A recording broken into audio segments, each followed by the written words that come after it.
Pac-12 took the lead. The Pac-12 took some initiative. The Pac-12 did something smart. The Pac-12 did something forward-thinking. I'm impressed. How about you? Welcome to the Voice of College Football. We break down the game we all love each and every day with you. Best discussion, debate, and analysis because of your contribution. Please like the video, share the videos out on social media, subscribe right here at the Voice of College Football.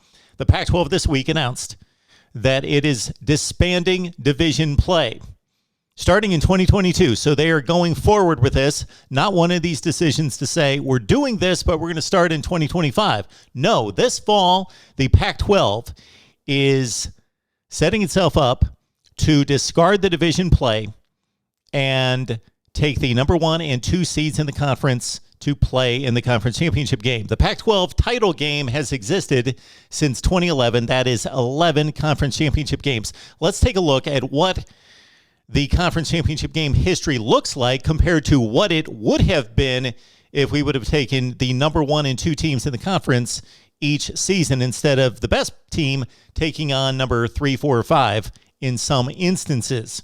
Looking over the conference championship game results over the past 11 seasons, we've got 1, 2, 3, 4, 5, 6 times that the championship game would have been the exact same result. In 2021, Oregon, Utah. 2 seasons ago in 2019, Oregon, Utah. They were the top 2 seeds, as well as 2017 and 2016, also 2014 and 2013. Now let's look at those matchups that would have been different had the number 1 and 2 seeds been matched up and not a division winner in the North versus the South. Now let's look at the matchups that would have been different, meaning the top 2 teams in the conference played in the same division. Therefore, the Pac-12 had to go to a 3rd, 4th, or 5th best team in the conference that won a division for its conference championship game and look at the rankings, meaning that the rankings are compromised by a championship game that's dictated by division winners. First and foremost, that we've got the 2020 year, not necessarily the best example here. USC, Oregon, they only played 5 games each because of the COVID restrictions.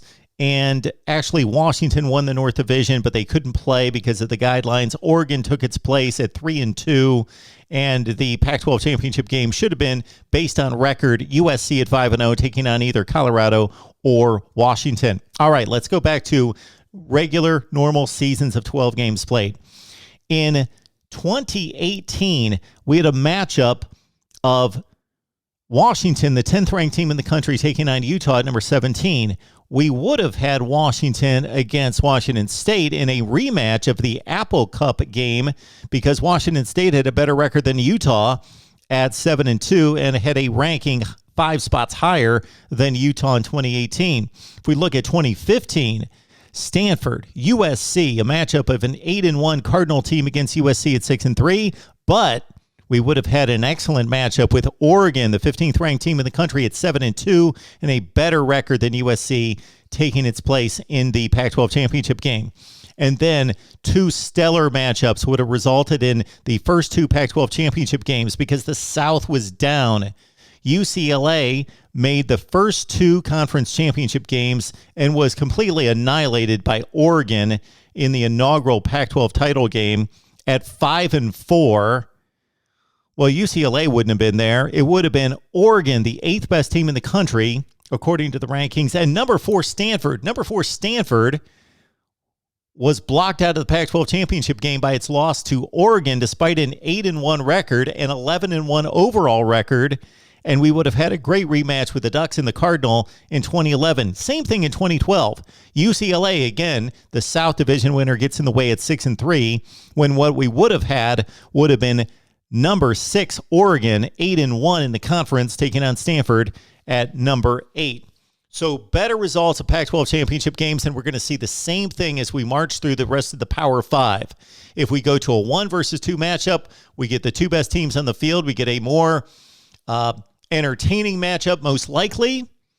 Certainly the teams that are in better position to fight for a playoff spot taking each other on once again to wrap up the conference season. Your thoughts down below right here at the Voice of College Football, and we will see you next time.